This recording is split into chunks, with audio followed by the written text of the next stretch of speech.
You're listening to Girls with Grafts, a burn community podcast created by Phoenix Society for Burn Survivors, a leading nonprofit dedicated to supporting the burn community. In this podcast, we'll talk with burn survivors, share resources to help with supporting and improving burn recovery, and discuss how to prevent burn injuries. Here are your hosts, burn survivors and Phoenix Society's marketing team, Amber Wilcox and Rachel Kudlak. Hello, everyone, and welcome back to Girls with Grafts. I am Rachel Kudlak. I'm one of the hosts of the show, and today I'm joined by my lovely co-host, Amber Wilcox.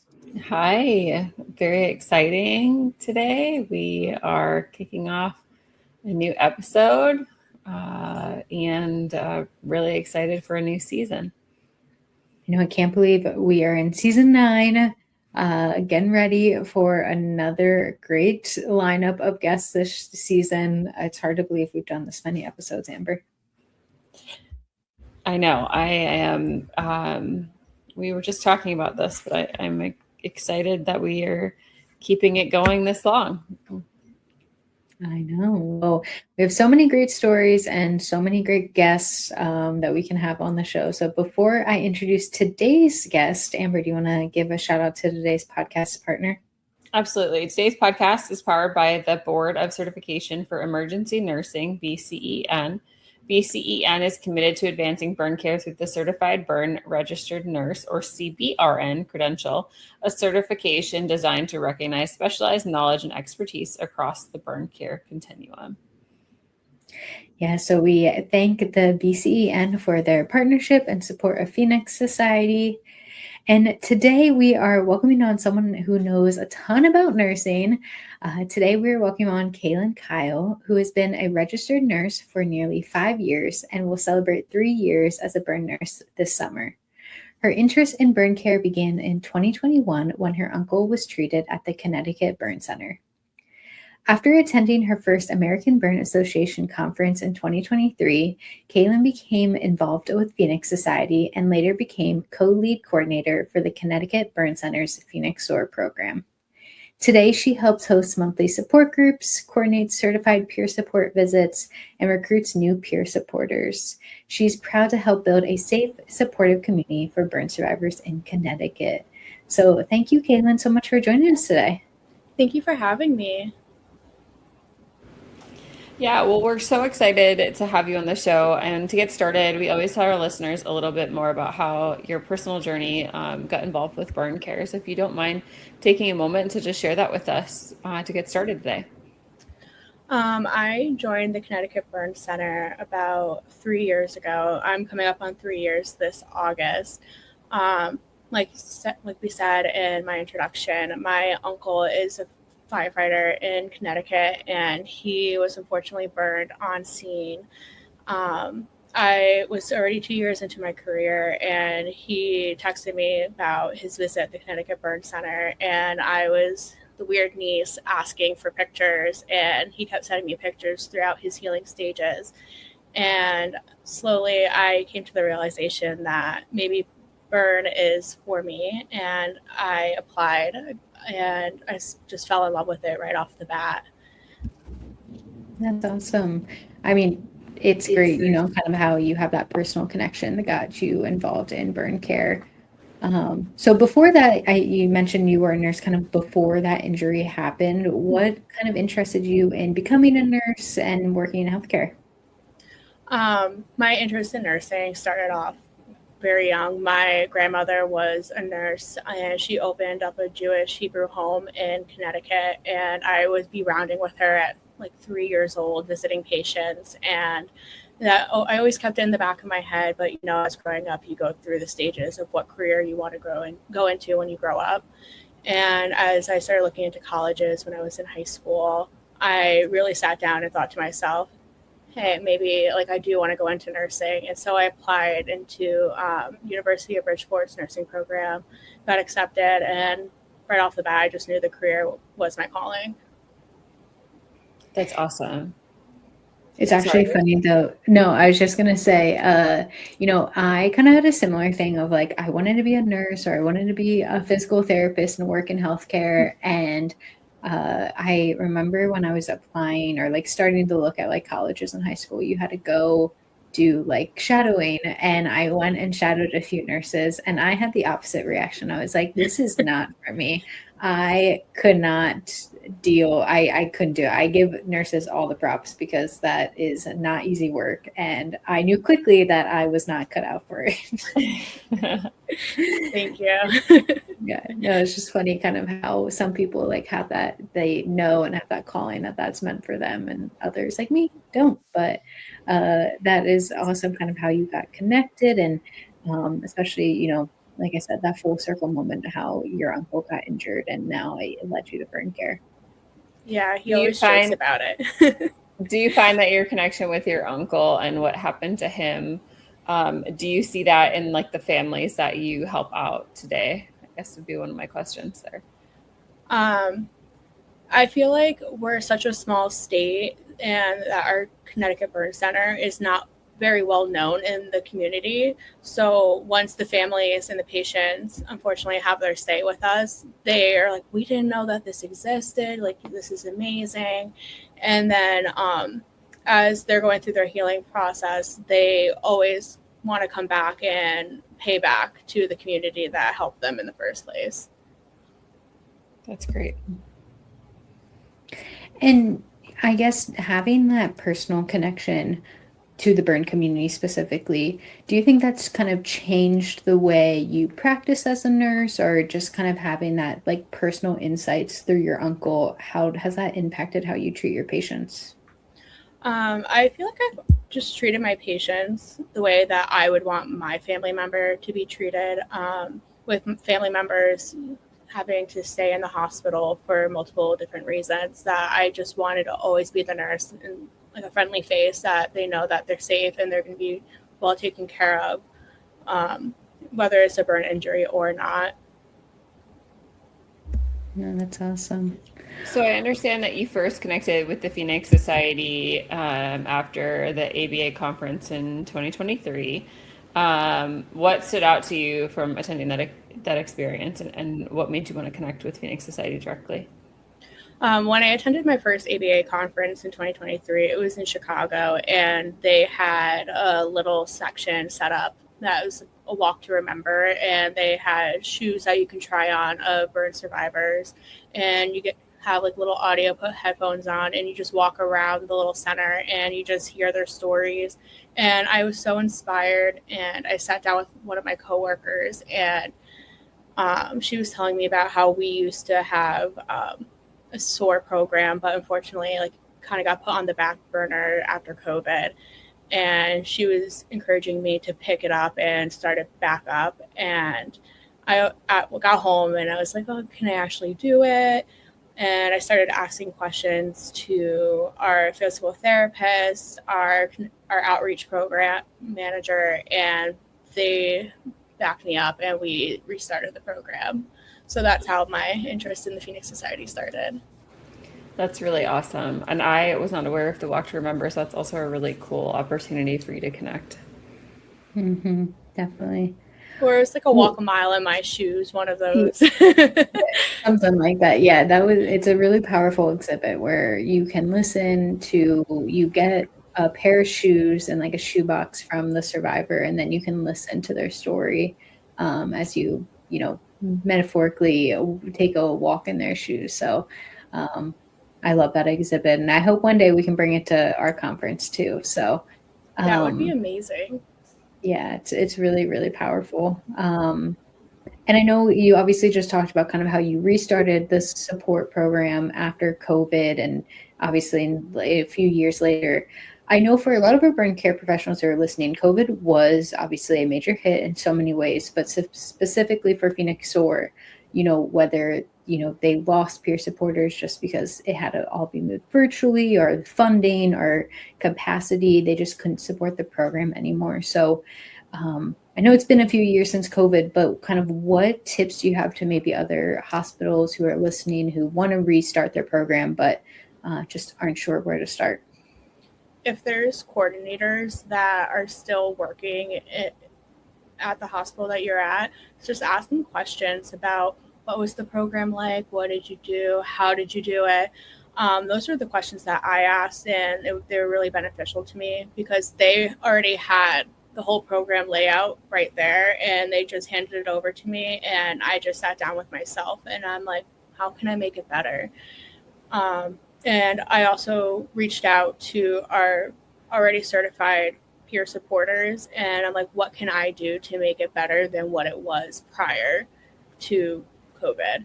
And I got a lot of really great feedback, and we have been just growing from there. So you have, it sounds like a pretty successful SOAR program now. What have you learned from that time of like talking to the survivors? How have you like made improvements and continue to like get that program going? First, we just started off with monthly meetings. We created a flyer. Actually, it was a physical therapist student that created a flyer, and we just put them in our discharge folders. We were talking about it with our burn survivors that are currently in-house, and we were like, should we start talking about topics right away? We were just getting feedback from our survivors and what they wanted to hear from us. The top one was they wanted to just like chat with their surgeons, and we're still in the works of getting that happening once a year. We just come together and brainstorm like fun ideas. Right now we're in the works of creating an event where at it's like an activity center where the burn survivors and burn staff past and present can come and just reunite. We're still trying to grow our program, where right now we're just in a stagnant where our support meetings are there's not many attendants. So we're now just trying to regroup and trying to figure out like what they want from us. So we're in the works of creating a survey to send out to them. Mm-hmm.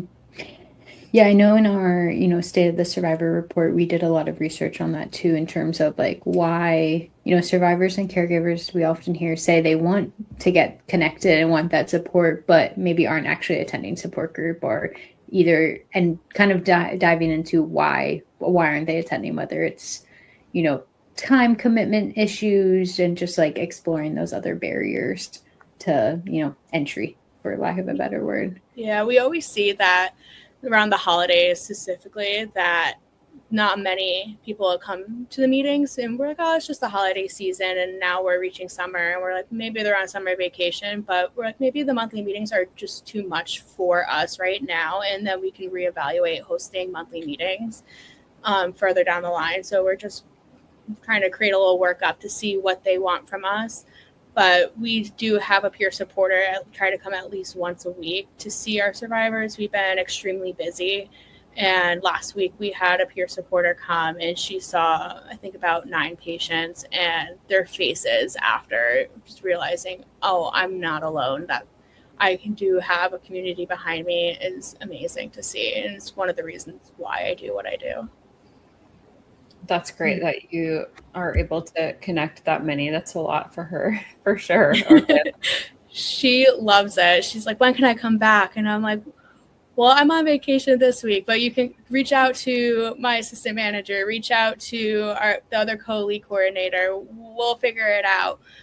We actually do also have a peer supporter and a burn staff member at the Children's Burn Camp that's actually going on this week. That's great. Well, for someone listening, maybe they're a survivor or caregiver, and maybe the reason that they're not attending those support groups is because they're just nervous and they're scared to go for the first time. What would you want someone like that to know, or what advice would you give even other burn care professionals who want to try and encourage their patients to come to the next support group? We are a very open community. We love having new survivors come and join us. It's a big family. It's so exciting to see other survivors see a friend that they met through the last couple meetings. And we just started off by talking about a specific topic. For example, in the summertime, we try to talk about sun protection. Wintertime, around the holidays, we'll have a little segment about being around family again for the first time, or being out in the community. and they just talk about, and then after they just take over and just talk about what they're experiencing, what they want to see from us, how we can help them being back into the community. It's just an open floor. If you don't want to talk, everyone is accepting of that, and they've all been in your shoes being a first timer as well. Whether, it's from maybe like the walk or the mile. Now I need to like look up what the name of that exhibit was. Whether it's from like the mile in my shoes or a support group meeting, is there like a particular moment that has really like stuck with you from hearing from a survivor? A moment that really stuck out to me and validated the reason of why I do what I do and keeps me wanting to be a co-lead coordinator is back at World Burn this past November. We had a recent burn survivor. I think he was just coming up on his 1 year, and he attended the conference, and we were at dinner one night, and he told me, I want to speak next year. And it was just the confidence of listening to the other stories that are being shared and just meeting other survivors. He felt the confidence in wanting to share his own story, and that hit home for me. And I was just like a proud mom, and I'm like, oh. And I'm excited to see him speak next year. That's yeah, great. those moments are I always love seeing like returnee attendees, whether it's like especially that first time they go to the second time, and just seeing that growth and, like you said, that confidence that can really be like empowered at the conference when you're around so many other survivors and caregivers.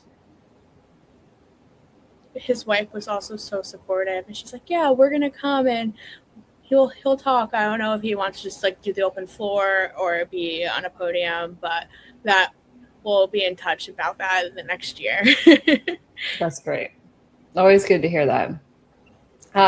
So I know from my experience, just being involved in some of the SOAR, some of burn care can also be very heavy for the other nurses out there. How do you care for yourself while maybe going through some of those tough moments?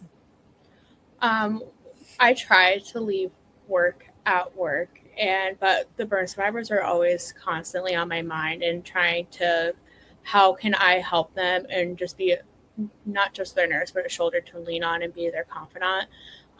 But when I get home, my hobbies, I like to read. I have 2 dogs that I just love to play with, cuddle, take them on walks. And just being around family and friends also helps as well, to help take off a little bit of the weight on my shoulders when we have a significant burn survivor with a big TBSA come in, and then I'm just like, how can we help them?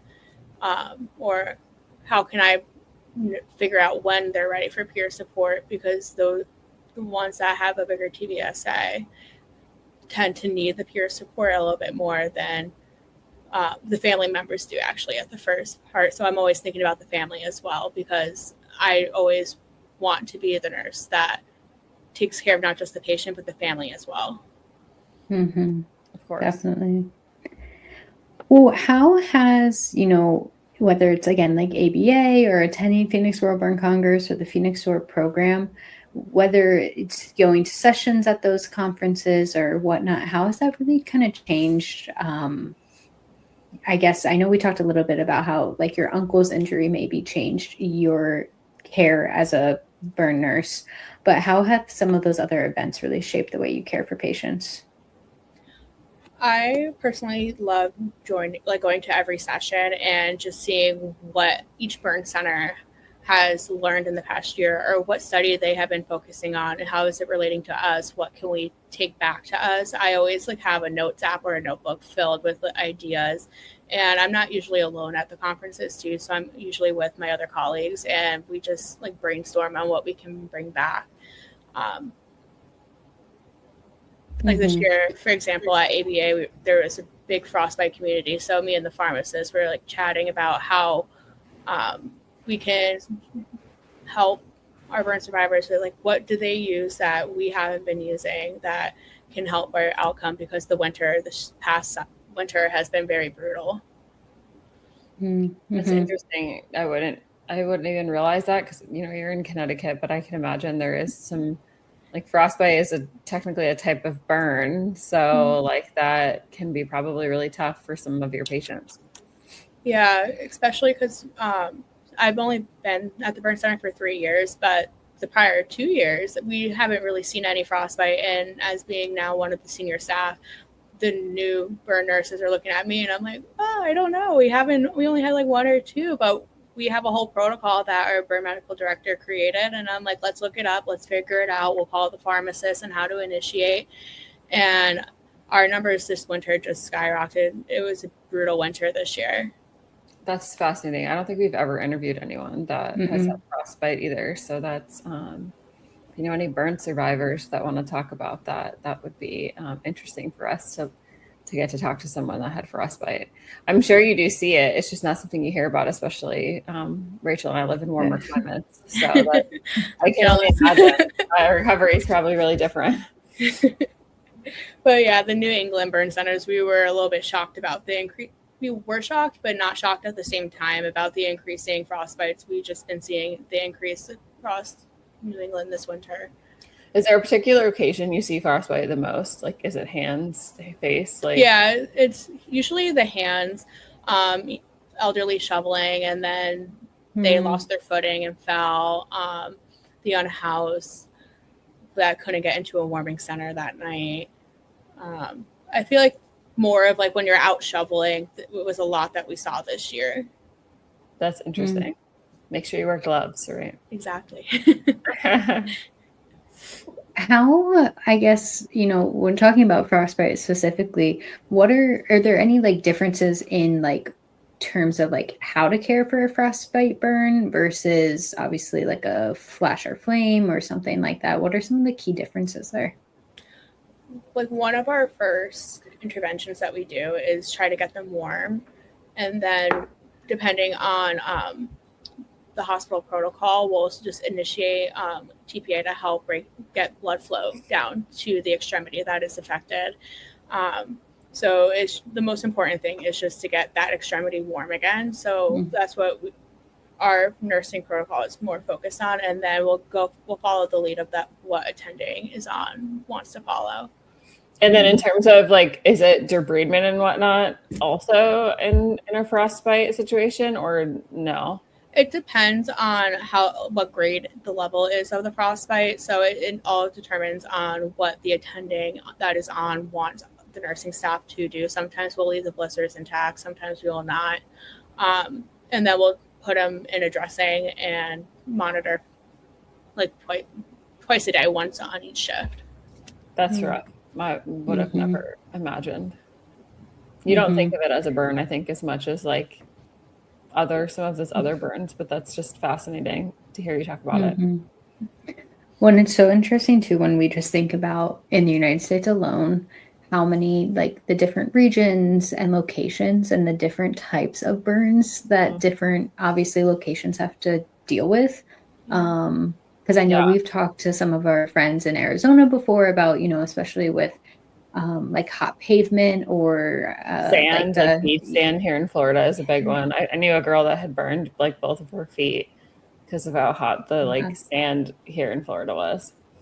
Yeah, we had a patient, I think 2 summers ago or last summer, who burnt the bottoms of his feet while doing a run on the beach. And I'm like, what are you doing running on the beach in this hot weather? Yeah, when it's 100 degrees outside, that sun feels a lot hotter than that. And yeah, I know, like, I think this particular person I remember had just like, it wasn't long. She was just walking on the beach, but the impact of the sand that it had on her feet, like she burned the bottoms of her feet and then just couldn't walk because of how bad it was.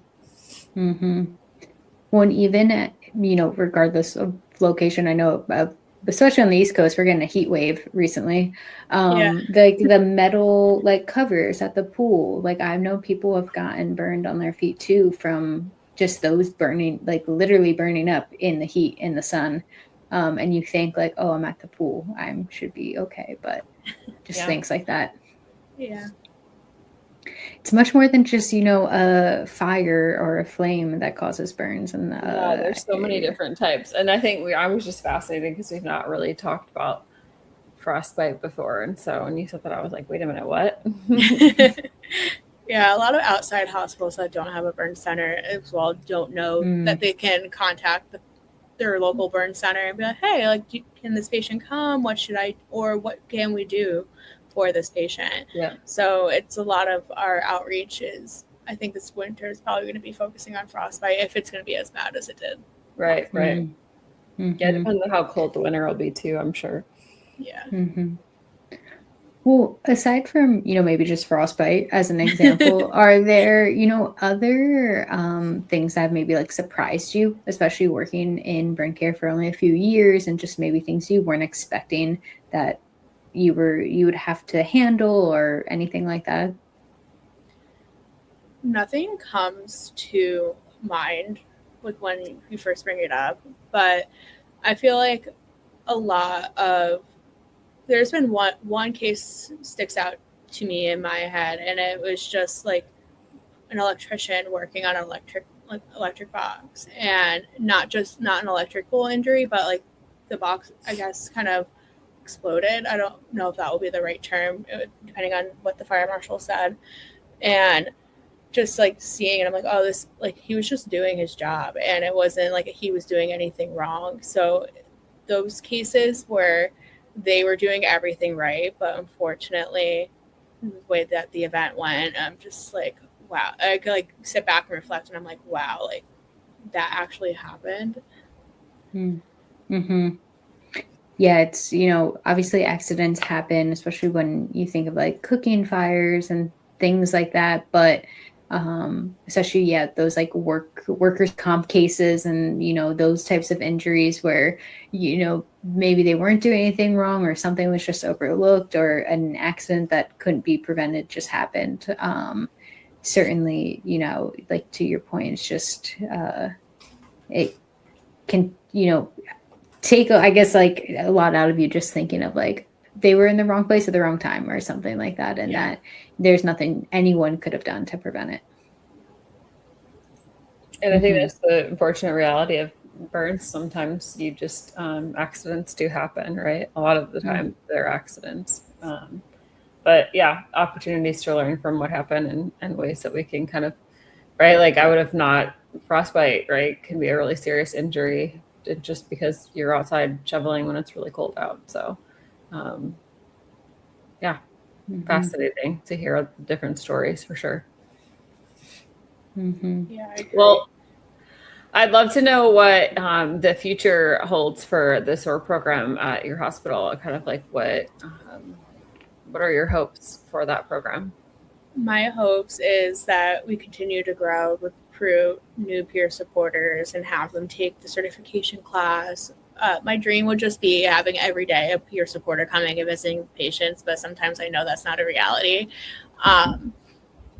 But continue to grow, keep having events, maybe seasonally, have a gala, a burn survivor gala for the state of Connecticut. That would be amazing. A lot is in the works right now. We actually just in the past year created a committee at the Burn Center. So we have a couple of nurses, a couple from the therapy department, our burn medical director, and our physician assistant, and some from our foundation as well, to like help collaborate and come up with ideas on how we can continue to grow and not just be stagnant. And that's great. I had the opportunity to go to another, it wasn't my burn center in Orlando, but another burn center here in Florida, just slightly north of me. And they had done a gala, which also had like an art auction for art that had been created by burn survivors. And my husband and I bought a piece because it was like so impactful to see, these burn survivors were trying to help raise money for the hospital and for the burn center specifically. And it was really cool to see how that tied in. And it was a really cool opportunity to also, they did like not a walk of remembrance, but like all the survivors that they had lost that year. The nurses reached out to the families, and if they wanted Each survivor had a table with a story about them and a little candle to like remember them. But to this day, like it was such an impactful, it was at like a local brewery, but it was a really cool event that we, like my husband and I went and got to just like hang out there, see other survivors. We bought a piece of artwork because we felt like very connected to the cause. And also like it was beautiful art. Like a couple of the survivors had talents. And so it was they had a silent auction in general too, but there was a bunch of art pieces. And it was a great opportunity. I agree with you. Like support isn't always for everyone, especially as far out as some of the burn survivors are, but like opportunities like that to connect and go like support a cause is really cool too. So I encourage hospitals to do things like that because I think I love that really idea. neat. Like, it's like a light bulb went off and I'm like, I'm going to save that for the back of my mind. It was really great. And I can't imagine that it was like very costly because they just asked for donations and they asked some of their survivors, like, does anybody work for somewhere or have somewhere that we can have a donation or is willing to donate a piece of art or something. And so they had all of these, and some of the nurses also were painters as well, right? And had done some stuff. And it wasn't just art, it was like tickets to Disney, like it was all these different things that the hospital had donated for this silent auction. But then in addition, like, and it was just a great opportunity. People were drinking, gathering together, and they were connecting with their nurses, which is also like something very special to me. I love connecting with folks that treated me in the hospital. So I very much appreciated it because I think it's as awesome as like support groups are. Sometimes when you're so far, Rachel and I talk about this a lot, like far out from your injury, you don't want to just talk about support, right? Support comes in different forms, and like being able to meet and connect and do something cool for a cause that everyone is passionate about is actually really neat too. So it was several years ago. And to this day, like remembered, I had a great time and it was impactful, but we just very much enjoyed it. I love that idea. I'm going to be sending an email out to my colleagues like, hey, we're going to do this. How can we make it happen? I want to say it was the Shands. Hold on. Yeah. It was UF Shands here in Gainesville, Florida. And they had invited me out to kind of hang out. And I had some Phoenix Society stuff that I had brought along with me. But my husband and I like just very thoroughly enjoyed it because it was not your normal, like it was a fundraiser, but it was like this really cool brewery where we get to like eat and drink. But then we also just kind of had the opportunity to like connect with other survivors and nurses and folks that were still passionate. And a lot of the doctors came. So again, like opportunity for doctors to network with some other survivors. And maybe there's survivors that attended that like weren't in the SOAR program, but could talk about that and stuff. So it was like this big invitation. I honestly, like to this day, I said, it was several years ago. I remember a lot about it because I loved that kind of environment to be able to connect with others. I love a good silent auction too. So my husband and I were like done. But yeah, it was really neat.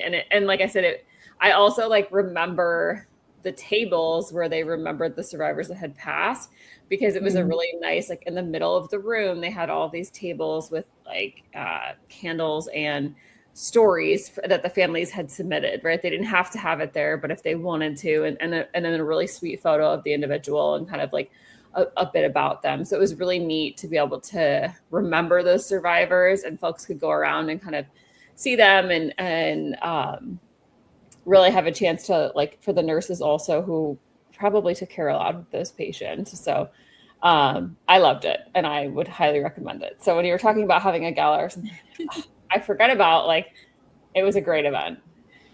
I really do love that idea. I love when I went to World Burn this year, I love just seeing how burn survivors from different states just like recognize each other, and they were so excited to see each other again. And that's what I love most about this community, is that everyone's so welcoming, so friendly, and so accepting of one another that they just continue to inspire me every single day. Yeah, for sure. Well, and I think even though, those fundraiser events or galas or whatever they may be, like, while they're not like traditional peer support visits, do get so much support out of them. Especially I know, like, for me growing up, going to like burn camp and like just seeing other survivors and hanging out with them and like seeing the confidence that they eluded, like that helped me grow up that way. And, you know, to your point about like how you would wish a peer supporter could be at the hospital every day, like just sitting with, you know, having a peer supporter sit and watch a TV show or a movie with a survivor, even if it's not like your traditional peer support visit, like those are really powerful moments and can do so much great, and just provide hope to a survivor. Not everyone wants to talk about it, right? Like, I think the further out I go, the more I'm like, I don't need to talk about it anymore, but being able to be in the presence of others or know that I'm doing something to support another survivor, whether it's going to an event or, you know, supporting a cause, I think it's really, really important. So yeah, support comes in many forms. And I think the further out we are from our injury, the less we feel the need to talk about it as much. But that doesn't mean we still can be in a community that is very accepting and understanding of us. Yeah, we have a handful of survivors that more live upstate Connecticut, and they, from what they tell me, they go out like at least once a month to a pizza place, and they're like, we have the best time. And I'm like, guys, invite me. I would love to come. That's what I said. I don't necessarily think you have to talk about it to have a good time. I have a couple of friends out in California that we always go. My husband and I, anytime we're out there, we'll go and meet with them and connect with them from back when COVID, like when I was meeting virtually. And it's always nice to just like, you don't need to talk about it. Like, I'm sure things are right. I'm sure you're doing okay, but it's nice to be in the presence of others that you went through something really traumatic or hard with, even from like a support group and whatnot. So I love the idea that you had of not doing traditional support, but also looking at like outings and things like that, because if my hospital had that, I can tell you in a heartbeat, I'd be like, done. Like, where do I sign up? I just want something where everyone can have fun. Yes, I want to go have a good time with people that I know understand what I've dealt with. So I highly encourage that for you and hope that you do that. Hopefully I can report back that we made it happen. I can't wait to hear it. And then you can come on the show and talk about it. So before we close out, tell us a little bit about like, do you have any other advice for anyone else that's in nursing or trying to get a peer support started, maybe at their hospital? It sounds like you just took the reins and did it, but for folks that maybe want to get it started, what do you recommend? I recommend just looking on the Phoenix Society website. You guys have such great resources on there, and contacting Sarah. Sarah was literally like in my back pocket. Every time I had a question, I would just like email her and be like, hey, like, how do I do this? Or, hey, do you have a list of our peer supporters that I had not had the pleasure to meet yet? Or do you have any ideas on how I can continue to grow our program? And she has been such a big resource in continuing our program and growing it from where it was left off before COVID. And then also just, I think there's a Facebook group as well with the coordinators, and just scrolling through there and just seeing what ideas that other coordinators had worked for them or what didn't work, and just learning from other coordinators as well. Mm-hmm. I think that's great. Everybody loves Sarah. She's fantastic. She's amazing. She's done it for a really long time too. Yes. And yes, we do have a Facebook group. I know some of our coordinators aren't aware. Same with we have a peer supporter Facebook group as well. So if you are trained, be sure to check those out and contact Sarah if you need links to any of those. We'll make sure we put her details in the show notes as well. When in doubt, Sarah.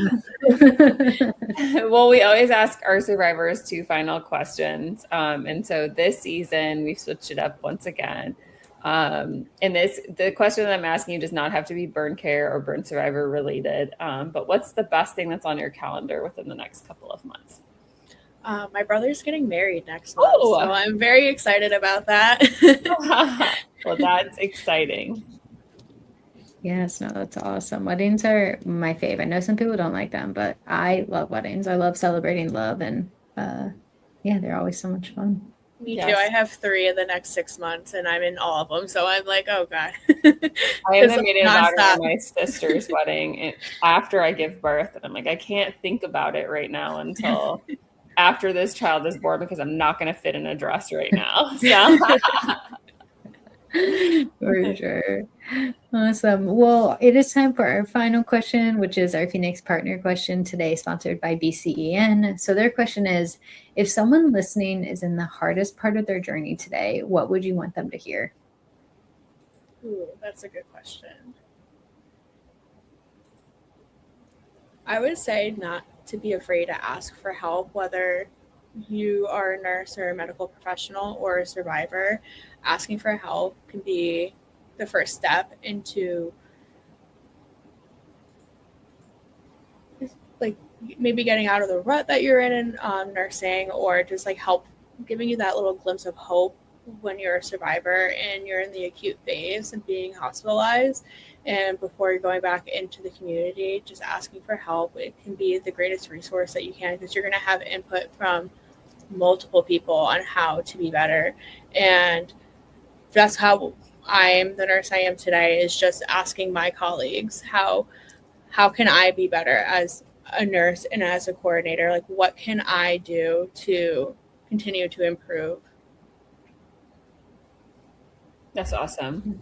Well, it's been a pleasure having you on the show. I'm really excited to see all the great things that you do with your SOAR program at the hospital. And we thank you for joining us with your insight today. Thank you for having me. Of course. Thank you so much. And we'll talk again soon. Of course. See you soon. Bye, everyone. Thanks so much for tuning in to this episode of Girls with Grafts. If you are enjoying this content, please feel free to rate, subscribe, and leave a review wherever you listen to your podcasts. This helps others find the show, and we greatly appreciate it. Thanks again for listening, and we'll catch you in the next episode.